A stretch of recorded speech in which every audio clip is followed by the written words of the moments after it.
Everybody, welcome to the Lcdc Development Corporation regular monthly Board of Directors meeting for October 16th.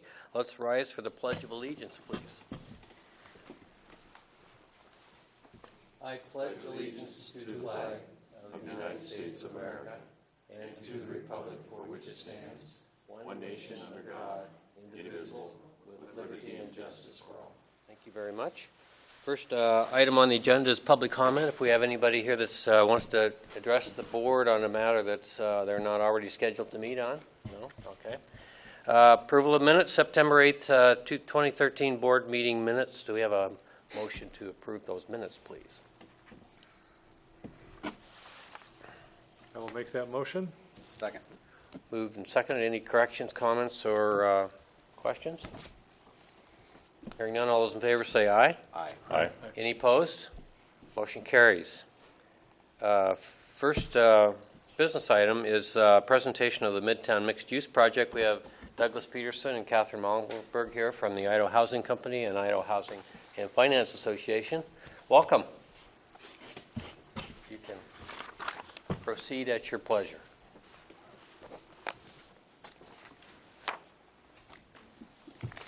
Thank you, Mr. Chairman, members of the Lcdc board. My name is Douglas Peterson. I'm Executive Director of the Housing Company based out of Boise, Idaho. As many of you know, we've been working on this Midtown project for quite a long time now. I want to thank Tony and you, Mr. Chairman, and the board for inviting us back up to make a new presentation. About a year and a half ago or so, it was decided that we would pull our application for tax credits that we had submitted for a 4-story building with about 7,000 square feet of commercial space on 4th Street and wrapping around onto Roosevelt, and about 47 units, I believe. What you see here on the screen is a new rendition of a 3-story building. We had quite a few meetings with the neighborhood, and I guess at the last minute it was decided that we should step back and revisit what the building would look like, its size, its unit count, the number of bedrooms, and that kind of thing. So what you see here is, like I said, a 3-story structure. It's not quite as massive. The roof lines are a little bit lower. This particular building could have anywhere between about 40 to 45 units, mostly studios and one-bedroom units, no 2s, no 3s. Commercial space on the first floor. It's not definitive at this point. These are all concept plans. So the first floor retail on Roosevelt and 4th could be as small as 3,500 and go up to, probably back up to the 7,500, 8,500 that we had in our initial plan. I haven't had a chance to talk with the neighborhood specifically about this new plan. I do understand that they have seen it, and we look forward to being able to come back up and have some meetings with the neighborhood and kind of vet out what they would like to see as far as texture, parking, and that kind of thing. One of the things that is different, dramatically different about this new design is it doesn't have the carport that covers the entire back of the lot like the initial one did. So there won't be so much mass moving up against the single-family neighborhood on the back of the building. So with that, would be happy to answer any questions. Questions for Doug? Denny, I have a couple of questions. Nick. Because I'm new and just trying to get up to speed on this.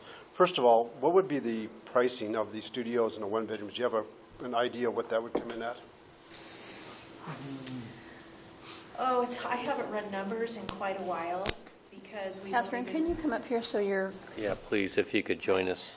We can get you on tape that way, on the camera. I don't know because we haven't run numbers on this new concept yet. And it's been a year and a half since we looked at the other one, so I honestly don't remember what the rents were offhand. And the sizes are different. Okay. Instead of 1s and 2s, we're down to studios and 1s, so obviously the rents would be less. So I don't remember. I want to say 3-something to 6-something So or how is that something comparable like to that. the current market? Is it in the marketplace, or is it below marketplace because of the tax credits, or how does that fit versus an Yeah. average renter out there? Until we have a market study done, which we don't have a current market study, that would be part of the process that Douglas is talking about after we have a concept that's agreeable to us and to the neighborhood folks. And then we would have to have a new market study done. I don't know how those rents compare to comparables in the neighborhood.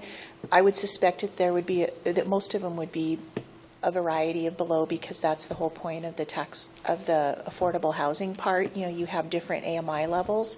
So until we have the market study done, I don't know where the market is right now. Okay. Second question is on parking. Is there adequate parking behind for the number of units that you have, and also the retail space to go with it? Because you've got quite a bit of retail on the first level. Tony could probably help with that. We've pulled everything forward. The previous building covered much more of the lot in depth than this building does. We only cover maybe half the depth of the lot now, where before, as Douglas said, at least the carport went pretty much to the back of the lot, and the second and third and fourth stories went about 3/4 of the way back. This new concept doesn't do that. I know we have adequate parking for the apartments, and I know the Lcdc, part of their plan is some parking.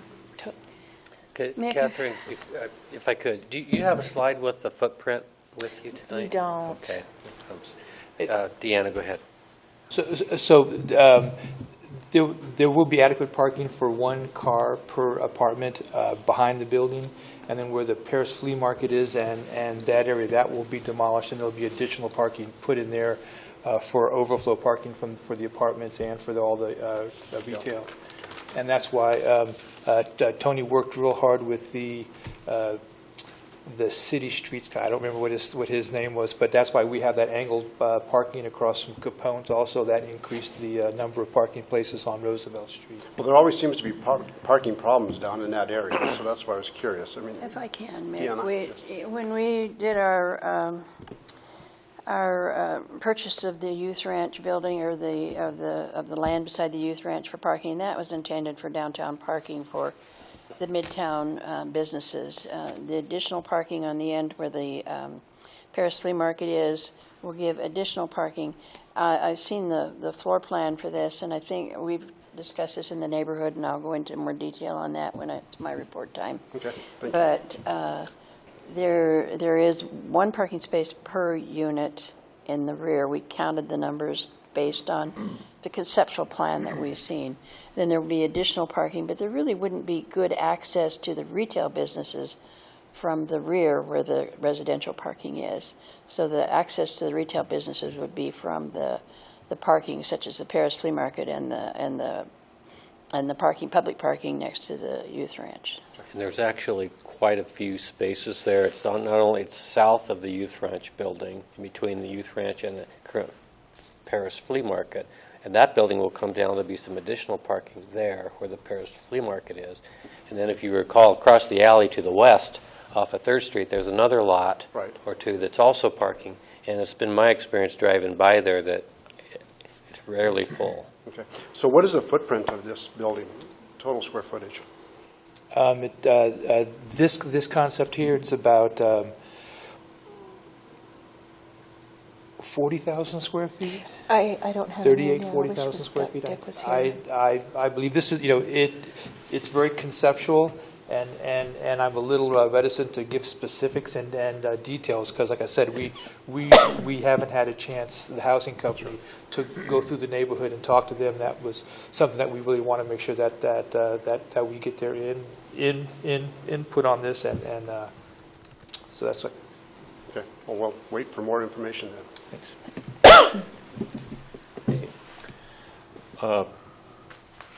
The retail component on the street, are you still planning on condoing that, or is that going to be just straight lease space as part of this project? It's it would be our goal to condo that out and sell it. The market is coming back a little bit, I hear, Coeur d'Alene, so there may be a pretty good market for that. Probably Plan B would be that we would retain that space and lease it out. Okay. Regardless, it'll be legally separate from the apartment property, though. So it'll be condoed, and then we'll either lease it or we'll sell it. Okay. Any idea preliminarily a range of what the total valuation of this thing will be? Probably between $4 and $8 million. That's a pretty wide range, Yeah. but depends on how much commercial space is in there. It depends on how many units at the end of the day. So there's a lot of variables, but I'd say $4 to $8 million.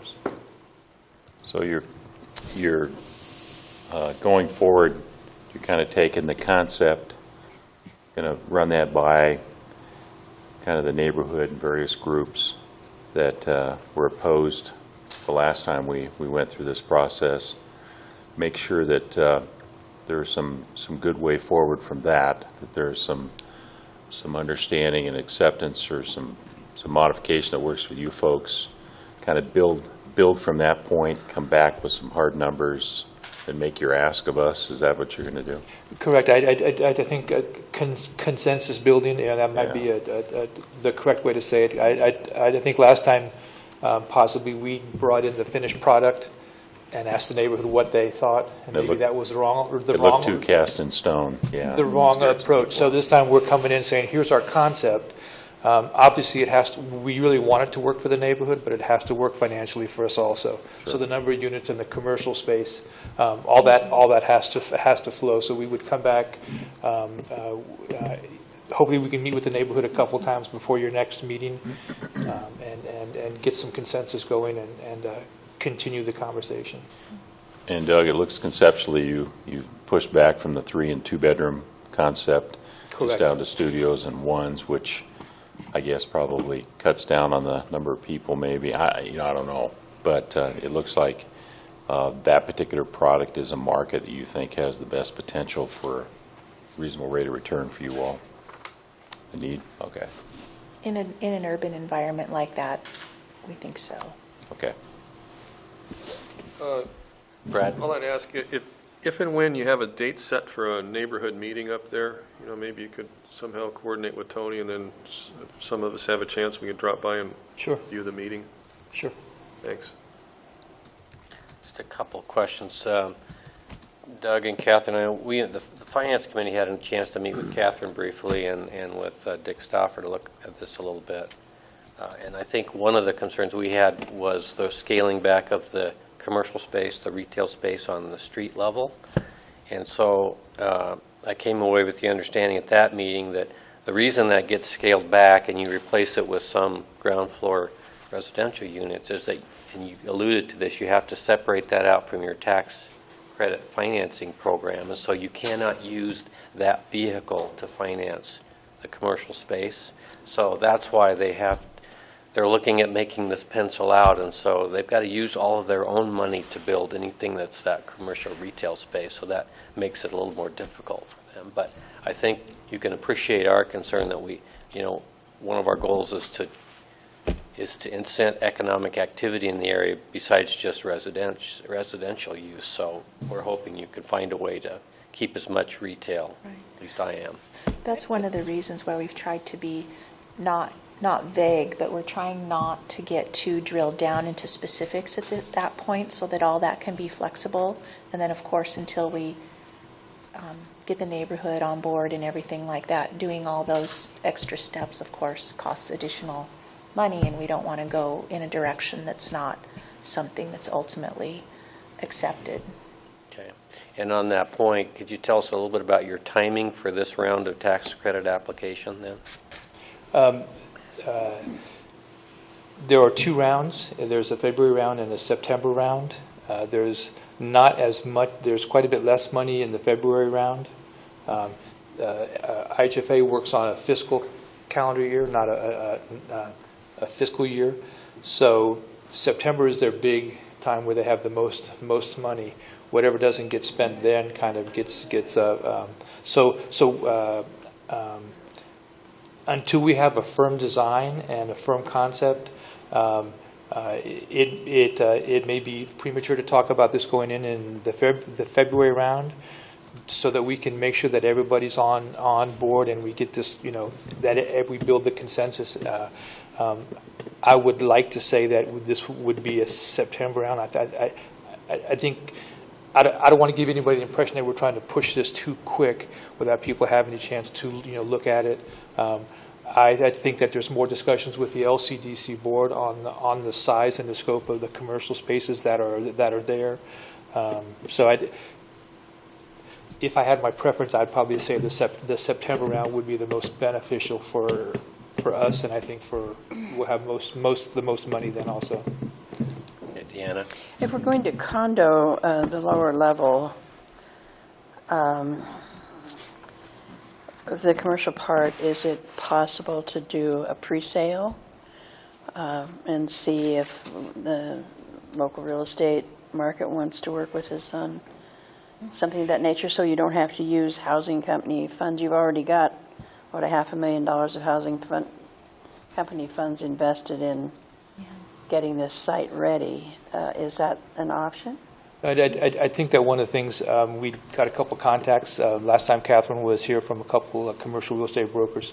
That's exactly what we would do is we would work with them to figure out, and with LCDC also, what's the optimal space. Is a 500 square foot 4th Street condo, is that too small?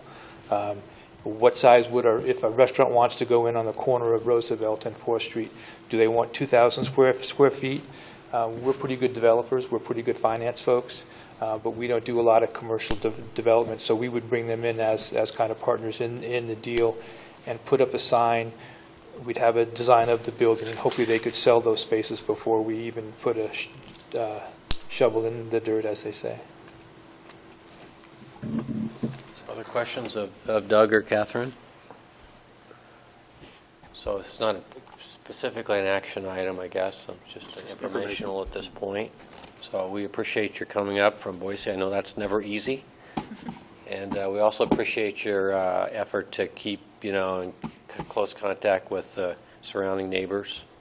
Try to come up with something that works for people. Thank you. Any other questions? All right. Thank you very much. Thanks so much. Thanks. Yeah. Okay, next agenda item gets us to committee reports, and the first one, as always, is Finance Committee. Commissioner Caldwell. Thanks, Danny. Let's go ahead and start with the Lake District, and we'll start with the balance sheet on the Lake District first. If you look at the Lake District, and certainly there's been a lot of activity in the Lake District the last few months, primarily the result of the McEwen Field. The Lake District did experience a decrease in our cash balances of $541,395 last month. Our other assets did not have any significant changes. We did earn a little bit of interest on our Washington Trust bond reserve of $139. On the liability and fund balance, you will see that there's been a lot of activity, and again, related to McEwen Field primarily. Our liabilities increased by $1,443,483 over the August amount, and that's really a reflection of our typical debt payments that we make every month, reductions of roughly $17,000. We did pay off the 612 North Park Avenue property. That was $39,510, and then we had a draw from our Washington Trust bond draw of $1,500,000. So that is a significant increase in our liabilities for the month. All other liabilities stayed about the same, including a 2% credit due to the arts that we made in September. If you go to the profit and loss statement, you'll see that the increment that we received in the Lake District was $22,452. We did have rent income of $13,305. Interest income on our investments of $433 for a total of $36,190. If you go down the expenditure line, partway down, you'll see the expenditure on McEwen Park, and you'll see a line item there, and this is the 6th invoice from CNI and the 15th Team McEwen invoice, but there's a total expense on that line item of $1,805,000. $886,745. Go down a couple lines below that, you'll see that we spent some money a little higher than normal on repairs and maintenance, $3,289. A large amount of that was for our 720 Young triplex. We spent roughly $1,000 in repairs. And everything else is about the same. We did have utilities and office overhead, but those were the biggest items. And you also see partway down our DTA partnership grant of $25,000. So quite a bit of activity in the Lake District. And again, most of it related to McEwen, but part of it paying off a couple of our debts too. Are there any questions on either the balance sheet or the profit and loss for the Lake District? If not, let's go ahead and move to the River District. The River District balances cash. The River District had a decrease of $591, so fairly minimal. Everything else stayed about the same for the month on the asset side. Liabilities unchanged or typical for the month, including a 2% credit to the due to arts line item due to the September county increment check. If you go to the profit and loss statement for the River District, you'll see that we had $42,380 come in increment. Net interest income of $470 for a total of $42,850 for the month. And then you go down the expenses. They're all typical, and they're expenses that we split between the Lake District and the River District, a 50% split on those expenses. So total expenditures $11,016 for a net of $31,834.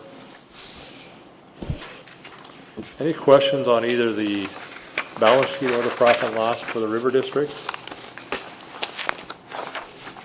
Seeing none, we'll move on to the payables list. And as you can imagine, as we're working on the project at McEwen, we have some significant bills to pay this month. But let's start at the top. Hawley and Troxel. We have expenses of $396 for the month. Molitor and Associates, $2,029.72. That's their bill for the September work they do for us. Keith Erickson, bill for the month of $2,637.79. And then our membership dues into the Redevelopment Association of Idaho, $750. So those items are all relatively small in comparison with the next items, which you'll see. And these relate to the McEwen project. We do have a bill from ACI on McEwen, and this is from the 2012 project work of $27,014.11. CNI McEwen project invoice number 7, $1,043,784.16. And then Team McEwen, this is their 16th invoice, $43,065.80. Those items, as it relates to McEwen, total $1,113,864.07. So if you add all the items on the payables up, the total is $1,119,677.58. To the right, you can see on this spreadsheet, or the sheet that Tony's prepared for us, it does give you an idea of what we paid in the past, what the total is. For example, if you just took the first line item for ACI, you add the $27,000 roughly plus the $988,000, and it gives you a total on the far right-hand side. And that's really for informational purposes as you look at expenditures for the project. So I would like to entertain a motion to accept the financials and the payables. Are there any questions about the payables for the month? Questions for Rod? Don't see any. Okay. Just one question. I'm getting up to speed on the payables here. So when I look at McEwen Park project, it shows $19,001,065. Is that the total cost to date, or is that the total projected cost? Tony, would you answer that question? The Human Park project, the $19 million number? Yes. That's the 3 contracts added together, So that, the total cost of all the contracts is that number. of those 3 contracts. And the 15,624 is It's LCDC's commitment to through the McEwen funding Park of that part. project, yes. Okay, perfect. Because we're in a partnership funding role with the city of Coeur d'Alene for the additional Right, funds. I understand that. I just want to make sure those 2 numbers I understood. So to clarify, that's not what we've spent to date, that's the total. I see that, correct. Yep. The money spent to date would be the far right-hand column. Right. Correct. Correct, okay. Yep. So on the far right, you see that 10,146,476. With the 5 million left to be spent. Yep. Right. Yep. So any other questions? I'd entertain a motion for accepting the payables and the financials for the month. Is there a motion to So accept moved. the financials and the payables? Moved and seconded. Any discussion? Hearing none. All in favor, say aye. Aye. Any opposed? Motion carries. Okay. Mr. Chairman, that's all I have for the financials right now. Mr. Caldwell, there's a few more items under the finance report. Yeah, let's see. We're going to talk a little bit about, Rod, if we could, about the Magnuson-McHugh engagement for our You bet. current year audit, if you could do that for Yep, us. be glad to do that. As several of you are aware, we've used Magnuson McHugh to review our financials and provide us the audit each year. And they've done a good job, very well versed in our business and also accounting for public entities and cities and that type of thing. What I'd like to discuss with you is each year we come to this board with the costs and who we're going to use, and we ask you for a vote on accepting them to do the work for us. And the Finance Committee spends quite a bit of time going through the financials after they've done that. What we would like to talk to you about is whether or not the board is agreeable to deferring and providing to the Finance Committee the ability to approve and select and work with who's ever doing our financials, and then we just report back to you once we have them, we've done the work. So it would be a motion to accept their proposal for this year to do the work, but also ask the board if you're fine with the Finance Committee choosing the audits for future LCDC audits. May or may not be Magnuson McHugh, it could be somebody else. Rather than come to you for approval each year, we would just work it and then advise you who we've selected, what the cost is. Finance Committee is fine doing it either way. We just wanted to see what the board would prefer. Our recommendation is that you provide us that authority, but we are fine either way. So I'll open it up for discussion. Rod, if I could just clarify a little bit. I think actually our practice has been, we have not brought this every year for approval. Isn't that correct, Tony? Mm-hmm. So we've kind of been going along Good point. with, this Finance Committee re-upping with the audit firm. And so we discussed it a little bit, decided it's a good time to maybe come back, touch bases with the board, see if you're good with the committee doing that. So the choices would be to sort of continue along the way we've done that, or to have us bring it back each year for full board approval. And just another comment is that it is the dollar amount of the contract is under the amount that requires us to publicly bid that. Al? I'd like to see it come back each year just to see what local firms ask us to do it and what kind of prices they're looking at, even though it's in the budget. The specific prices changes annually. Any other comments from other board members?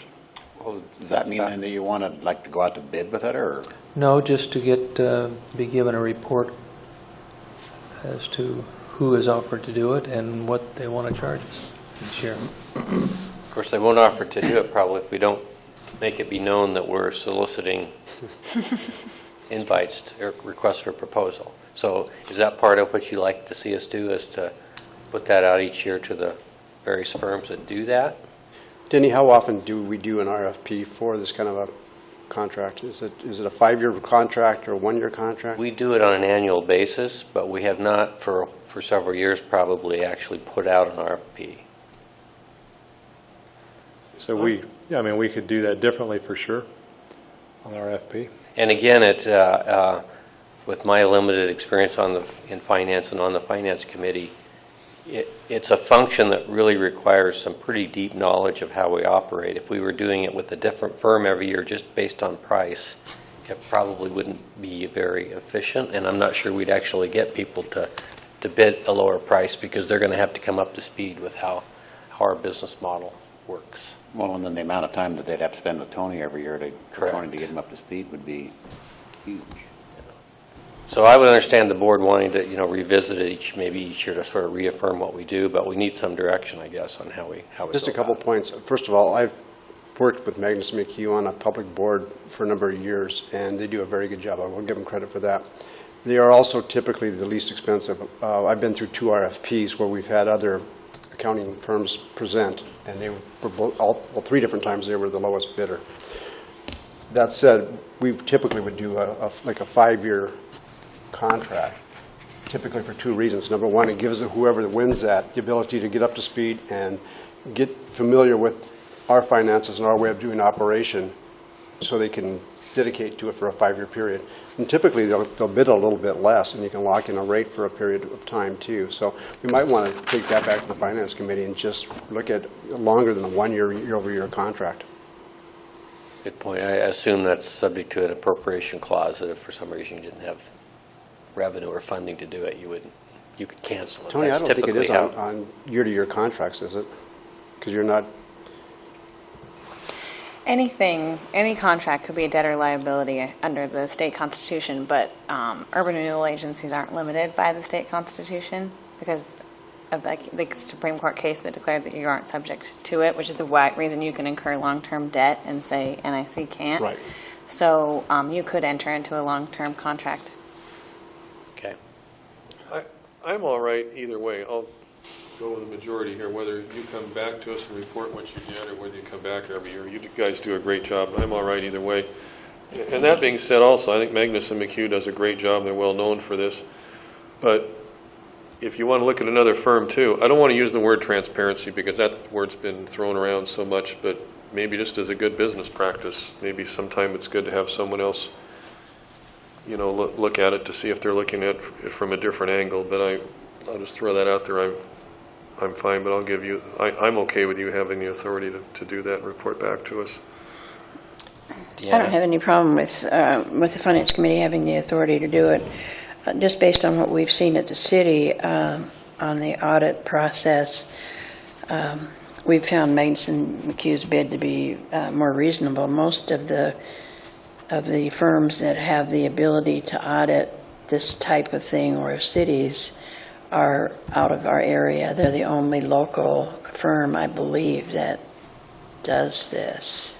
I think there is one other that we've had contact with, but Magnuson's always been the least expensive. Yeah, but I don't have a problem with Finance Committee making that decision based on cost and coming back with us, and this is what they've chosen to do. So either way, it doesn't bother me. Do we have to do a vote on this because some of us are thinking one way and some are thinking another, or some of us say we'll go either way? How do we decide this and move on? Well, one recommendation would just be for this year to go ahead and approve Magnus McHugh's engagement letter as presented, and then maybe ask the Finance Committee to kick this around a little bit more and come up with a recommendation for next year about how you want to do it. I'll make that motion. And I'll second that motion she just made. Okay, moved and seconded that we approve of engagement of Magnus and McHugh for the 2013 audit and direct the Finance Committee to further discuss the process in the coming years. Dave. Before we vote, we probably need to summarize what the costs are going to be this year and what that compares with the past couple of years with Magnuson and why it's increased. I'd be happy to do that as soon as I finish this one thought here.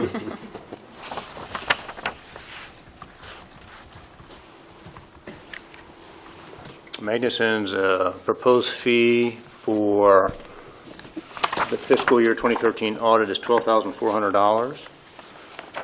Their history last year for the previous audit was $11,200.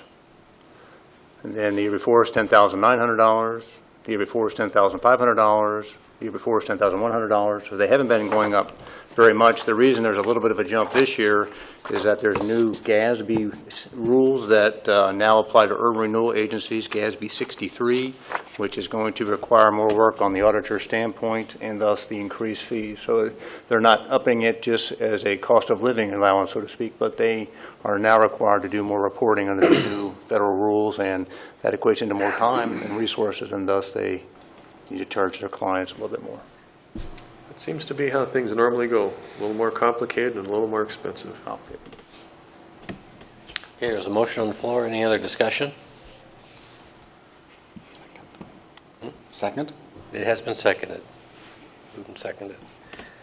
Okay, all those in favor say aye. Aye. Any opposed? Okay, motion carries. Then finally, yeah. Yeah, last item on your agenda you see is our properties on Park Avenue, the demolition of those homes. Tony, I'd like you to go ahead and give everybody an update on the latest information. Sure. Just to refresh everybody's memory, we're going to demolish 3 properties on North Park Avenue, 618 North Park, 620 North Park, and 622 North Park. I went out and got solicited some demolition bids from 3 companies that do this work in our community. And the demolition bid submittals that I received were from Cannon Hill at a price of $18,000, Peck and Peck Excavating at a price of $22,586, and a bid from Burnside Contracting Incorporated for $30,450. All 3 bids excluded costs for asbestos testing and removal. That's something that is very typical. Many of these demolition firms just don't mess with that, so we'll have to go out and engage another firm to do testing and then any remediation that's necessary. But based on these bids, they're pretty much apples to apples, and I would recommend that we go with Cannon Hill that provided the $18,000 bid. Dave. Mr. Chair, I want to recuse myself from the discussion and the vote on this because I do have a business relationship with one of the bidders, so I won't be participating in this. Duly noted. Thank you, Dave. Deanna? Is that going to include filling in any holes and leveling the ground there? So Yes. that's all included in the bid. Yes, and they'll bring any structural fill that's needed, but they're going to try to use our resources on site to fill in any holes. But if need Are we be, going to leave the cherry trees and the apple trees? we will. We have notified the urban forester of what we're doing. She's walked the site and given us some ideas. So if the board approves the selection of Cannon Hill, I will get the contractor and our urban forester out there. We'll walk it again and see what they can save tree-wise. There will be some trees that need to go away just because of how demolition works, but they'll work with her to see what we can save and save them. I think that's important to do that. And that would look pretty rough in that neighborhood if all the trees went along with all the houses. So I think it's important to save those trees until we find out what happens long-term with that property. My only other question, did this include grabbing out the foundations and pulling that out of there? Yes. So we're going to have, clean property. Okay, Yes. Great. Thank you. Did not include any kind of hydro seeding, did it? We put grass back in there? No. That's We will do extra. that. And we have funds in the budget to do that and put up any necessary fencing to keep people from parking on it and such. So we'll work with Vista Property Management on getting it all buttoned up after the demolition. Hydro seeding's pretty inexpensive. Yeah. I would move to approve the Cannon Hill bid to demolish the Park Avenue buildings. Second. Moved and seconded to approve the Cannon Hill bid. Any discussion?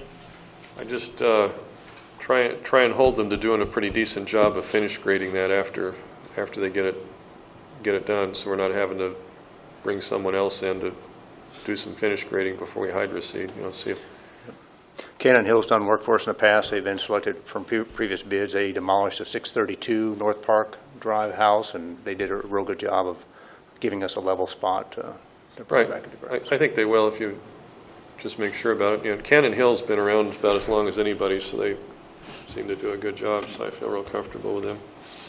The only unknown is we don't know if there's what's in there as far as asbestos somewhere, but there's nothing we can do about that. What it is, it is. Well, and everybody knows, if you've driven by, those are pretty rough-looking places and are costing us money to repair and replace something that probably isn't worth doing. Is one of the bigger reasons that we'd like to tear them down. Great. Other discussion or questions? All right, ready for a vote? All those in favor say aye. Aye. Any opposed? Motion carries. Thank you, Rod. You're welcome. I just have one other piece to hand out under Chairman Caldwell's report there. I'd just like to share with everybody the fourth quarter fiscal year 13 summary report that I provide quarterly to the board, just kind of give you an idea of our overview of our program funding and how our rental properties are doing from a cash flow standpoint. So as usual, when you have a chance, you can look at that and then give me a call with any questions you might have. And Mick, for your purposes, this is a real good historic document in terms of things that have been done by the agency over the years. But this includes information on completed items as well. All right, thank you, Tony. Anything else on finance? Housing Committee, Commissioner Goodlander. Yes, we've had a couple of good meetings with the Midtown folks. It's been a good discussion going through the plan that we received from the Housing Committee. I got some very positive responses, I think, from everybody. They had some questions. We answered the questions, and I'm not too sure, Tony, did you forward those questions to the members of the board so that they could... No, I did not. We probably should do that. Just the answers, questions about, are we going to have underground power in the alley? Just kind of detailed questions of what we had planned and what we used in the previous group. We forwarded those to the housing company. They came back with answers. I personally am very pleased. I think there are several things that came out of these meetings. Number one, the folks in the Midtown group in the neighborhood were very pleased with the smaller units.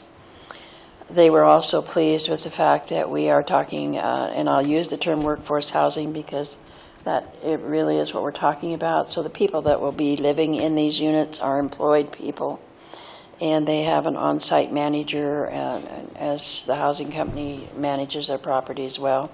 So we've had some positive meetings. We'll probably have a couple more now to move forward. They've looked at kind of the conceptual floor plan, and everybody was very pleased with just about everything that happened. So I feel very positive that we're going to be able to move forward with this project and that the neighborhood will support it.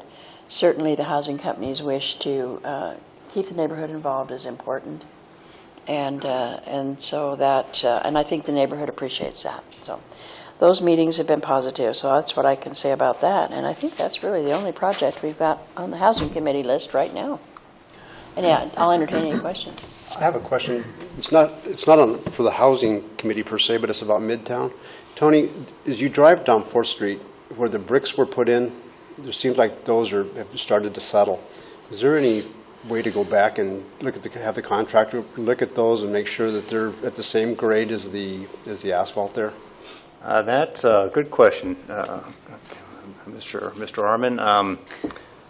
That is a city question. The city owns those improvements now, and we've had some discussions over in the past about, would they settle, what happens if they do settle. So that is an ongoing conversation we're having with our city colleagues. Perfect. Thank you.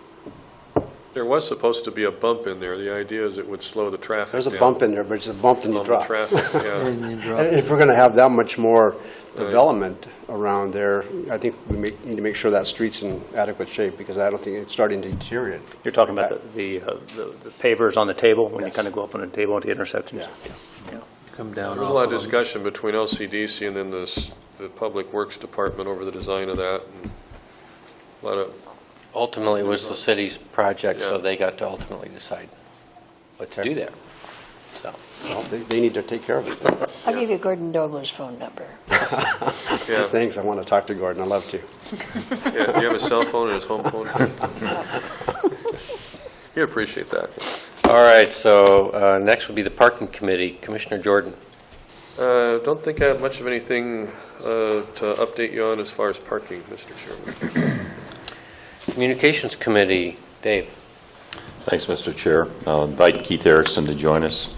Keith kind of coordinated the open house we had last Saturday. Give us the details on that. Also, our most recent edition of our newsletter. I think it was distributed, or I want to call it released, last night.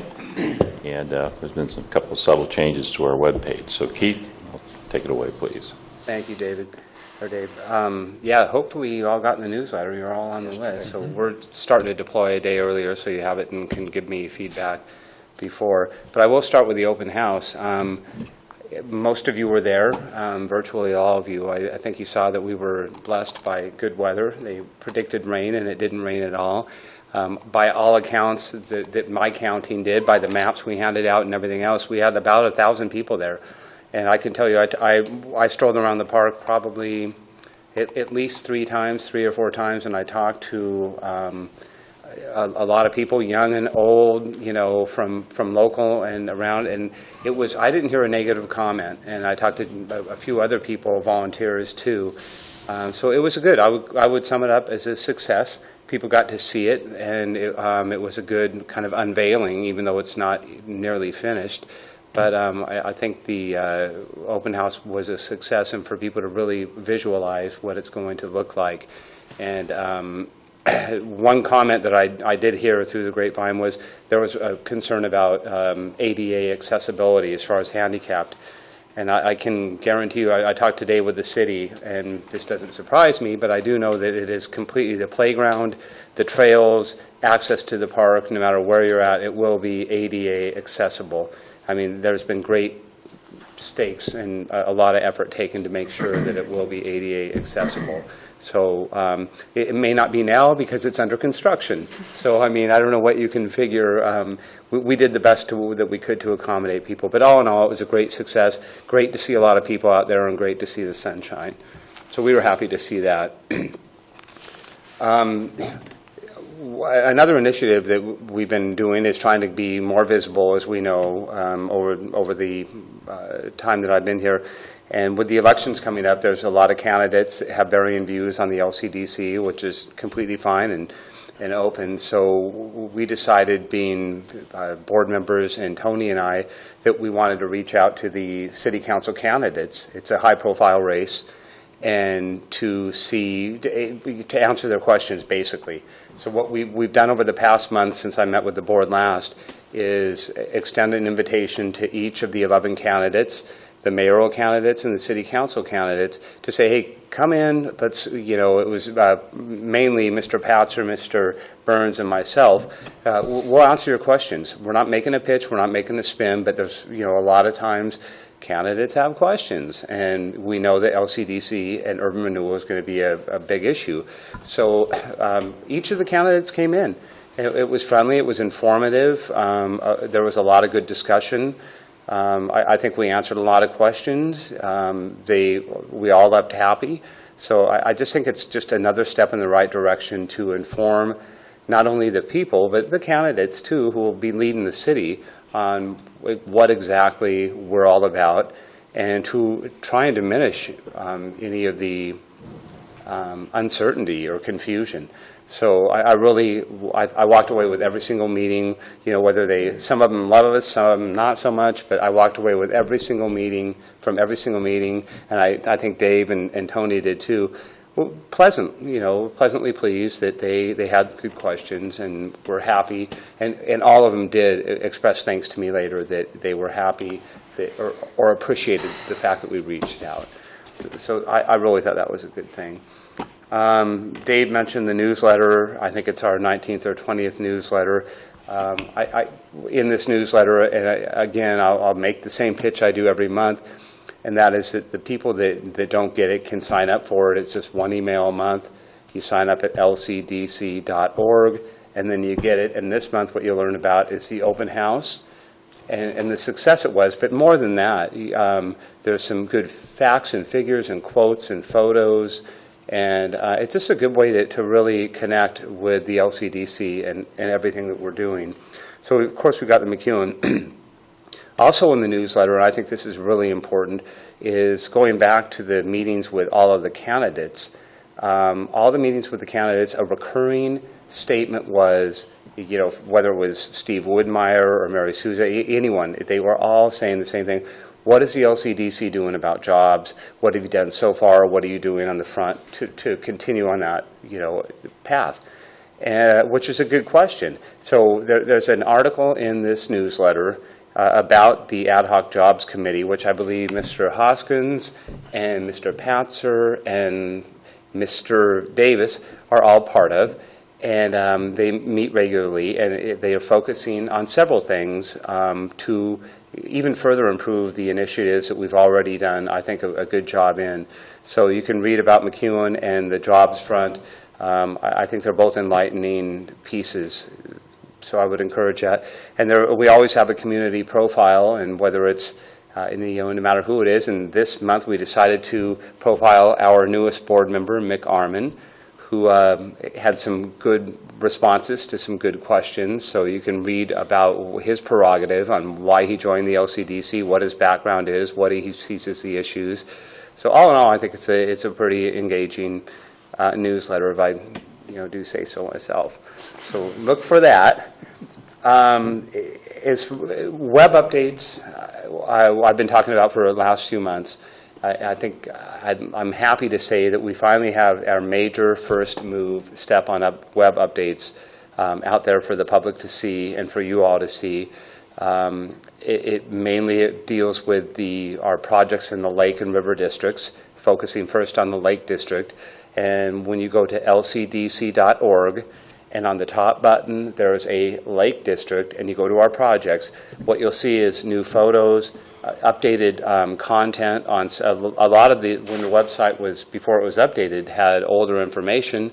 So it's just newer, it looks crisper, and it's what I've been talking about for a couple of months, but finally it's there. So I encourage you all, if you haven't yourselves, to go to LCDC, you know what the website is, but go to lcdc.org, districts and the Lake District projects, and see the new content. There's a little more information, crisper photos, and some quotes.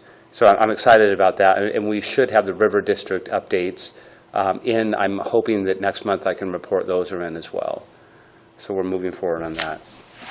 As far as our initiatives on information gathering or information sharing, we continue to outreach through the Coeur d'Alene Press and through the Spokesman Review on their blog sites.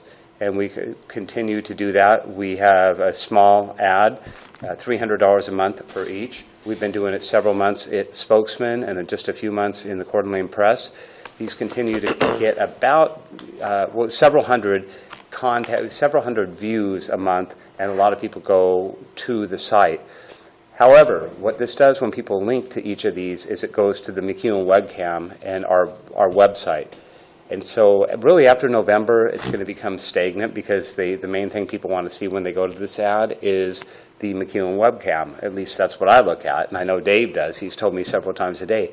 So what I've suggested, and I think the board last month agreed, is after November to discontinue the ad, these ads, because there's really nothing new to show, and maybe we can reassess the need for it in the spring when work restarts, whenever that will be, I think March. But it has been, I think, a very good effort, and we've had a lot of new contacts. We've added a lot of people to our newsletter list. It's been successful to me on all fronts. And that concludes my report. Questions for Keith or Dave? I want to make one kind of follow-up to Keith. In interviewing both the council and the mayoral candidates, like Keith reiterated, their jobs, big reoccurring theme. And not only did that come through loud and clear, but we took the initiative to go ahead and create some information, some feedback to answer the questions that they had. And that was put together in a document and presented or provided to those folks. And then also Tony and Keith put together a My Turn column that's kind of went over the same sort of information, encapsulated that information. So that's kind of what prompted that feedback or that outreach, because of that interest that the folks choosing to lead our city were asking us about. So all in all, we continue to try to be responsive and answer the questions. There continues to be a lot of misinformation out there. I'm just amazed at the reoccurring themes that come up. But I think we'll soldier on here and keep trying to answer the questions as they are presented with the factual information. So thanks, Keith, for what you do. You bet. And on that note, to add, I appreciate that. There's a lot of exciting things on the horizon too, as far as continuing that effort to do, whatever we can to answer the questions of the people. Sure. And let people know what we're doing. That's all we have. All right, thank you, Dave. Thank you, Keith. Keep up your good work. Thank you for that. That's our committee reports. Next would be Executive Director's report. Tony. Just a few initiatives to give you updates on. North Idaho College Sports Complex / Event Center. I've been sharing with you every month kind of updates on this project. And currently, NIC leadership has engaged a consultant to kind of further refine the concept and the feasibility study that's been completed. And they hope to have that analysis complete here very shortly, and then a presentation to the NIC trustees to see if that project will move along. And as you recall, LCDC's conditional commitment to this project has asked that NIC leadership come back to the board prior to the end of this calendar year with a formal request to move the project forward. So we're still on that timeline, and NIC is still on that timeline, so the process is still being worked. Tony, when you find out the date and then the time they're going to present that to the trustees, would you just drop us an email so that we're aware of the time? I know they put it in the paper quite often, but if you could send us an email, I'd sure like to watch it. Yeah, good idea. I will do that. The other update is on McEwen. I think Keith kind of summed it up well on the open house. We had a great open house, and the project is moving along well. This nice weather stretch we're having now is going to do nothing but help things out on all fronts. As I've mentioned to you before, the big concern with these type of construction projects when they get into the fall is paving, because of the asphalt plants, and when they close down it's very temperature related, and so that's always the big unknown about what kind of fall we're going to have. But right now they're, to use a term, they're making hay while the sun shines, so everything is moving along pretty well. On the Jobs Ad Hoc Committee that Mr. Erickson talked about, just an update. There was a group formed, a workforce working group formed from this initiative, consisting of myself, Dr. Charles Buck, Dr. Joe Dunlap, Danny Glocko, and Rocky Owens from Lewis Clark State College. And we met on September 18th, trying to define exactly what we're looking for from a workforce needs assessment regarding healthcare jobs. And Mr. Glocko of Kootenai Health shared that Kootenai Health has sponsored a physician's needs assessment that is nearing completion this fall, and that he would be happy to share that physician needs assessment with this group to help us kind of define where we might be able to look on the healthcare job front that we can affect. I found out here recently that that assessment is done, and we're trying to set up a meeting with everybody to kind of have that assessment presented to the group so that we can fine-tune the direction that we want to take on the healthcare front. So moving along very well. People are still very excited about that. As Mr. Erickson pointed out, that could be a huge benefit for the community if we can further that process along on the healthcare job front. So, Tony, to clarify, that a physician's needs assessment means they're sort of polling physicians around to see what support positions are in need? Yes, thank you for that clarification. Yes, that's exactly it. What do physicians' offices need on the job front? What kind of healthcare professional do they need? What kind of office staffs do they need? What type of technical training do they require? And as you know, there's a new residency program coming to Coeur d'Alene, so there's a lot of moving parts and a lot of demand that's coming online. The new residency building is going to start being occupied the 8th of November. Wow. Okay, that's great. And finally, just wanted to share an update on our goals for the fiscal year. Anybody needs a copy of this? I got a few extra copies.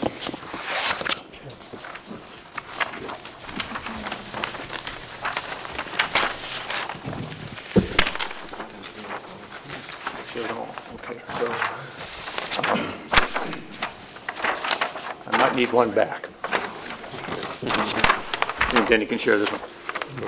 But basically, Jeff, I don't know if you can show this on screen. There it is. There it was. There it is again. So people at home and that are attending the meeting here can kind of see what we're talking about. But we're coming to the close of our fiscal 2013 year, and the board annually sets tactical goals to help achieve our long-term strategic goals. And I think we did very well this year. We use a green, yellow, red coding system. Green, just like a stoplight, green is good, yellow is cautionary, red is bad. So I think we did well on all fronts. I took the liberty of tabling one goal because we just could not pull the kind of the metrics together on that and get the right focus, as things are very, very fluid on that front with the student housing opportunities with NIC and experts in the field. So we pushed that into the next fiscal year. But otherwise, I think we did pretty good, and I hope you all agree, and I would entertain any conversation if you think I missed any of our initiatives. No, I guess blue means tabled. That's our new color. That's what I got. Yep. Questions for Tony?